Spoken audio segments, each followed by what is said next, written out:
Tier lists are a hot button topic in the FGC. Everyone has their opinions on who the strongest characters in Street Fighter 6 are.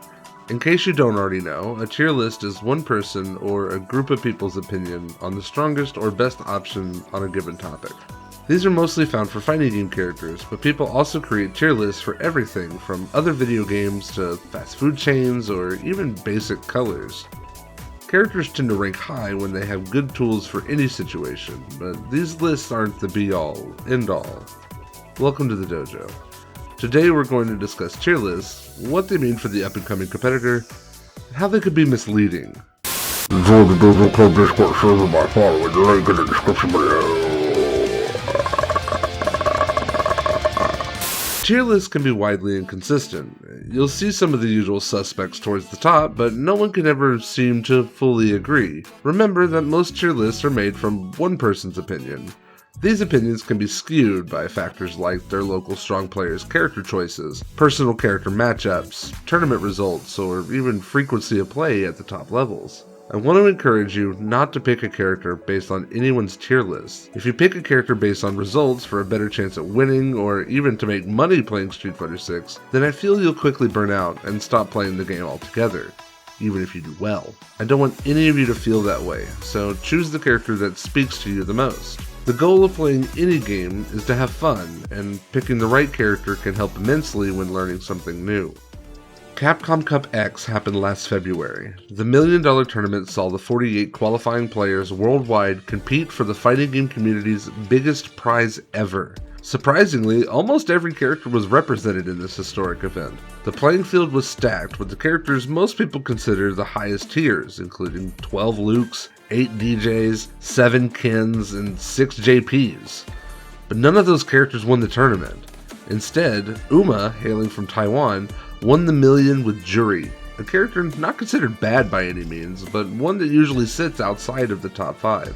Other notable representations were Endingwalker playing Ryu and DJ, the only modern control player in the whole tournament solving, Big Bird's famous Marissa, and Snake Eyes, my boy on Zangief.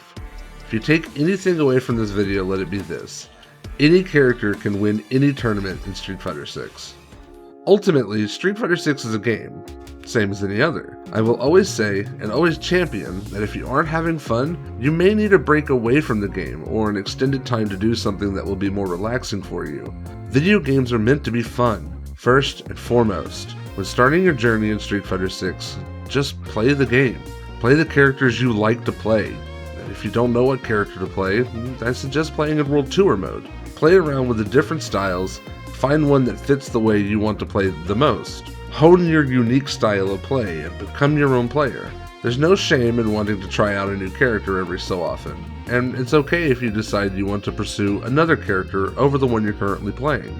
Each character is kind of like a different martial art. They all care about different things and have different philosophies and different styles of play. Finding the one that perfectly matches how you want to play can be an impossible task, so be sure to playtest multiple characters if you don't think your current playstyle is a perfect match.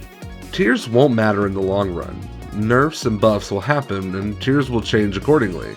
Picking a character on the top of tier lists will also mean more players will have the necessary matchup data and knowledge checks to fight them competently. Inversely, picking a lower tier character will mean that your opponent will have less understanding of how to approach or defend against your character, which can be an advantage in a best of 3 match online or in a bracket. Often, players tend to underestimate lower tier characters because they're supposed to be bad, right? But the gap between the best and worst characters in this game isn't as wide as the golden era of fighting games. At the end of the day, playing Street Fighter 6 or any other game for money is a surefire way to hate playing that game. You'll need to enjoy the grind of practicing, the grind of competitive play. Picking your character for the wrong reasons will hinder your ability to enjoy this game to its full potential. This video has been a long-winded way of saying you should play the character that brings you the most joy. Don't worry so much about tiers, don't worry so much about the difficulty of the character. You'll always have the most fun playing the character that you enjoy the most, and that enjoyment will outweigh any success you find in ranked or in tournament results. Thanks for watching. Join us next time as we discuss why ranked is the best way to play this game of ours online. Later days.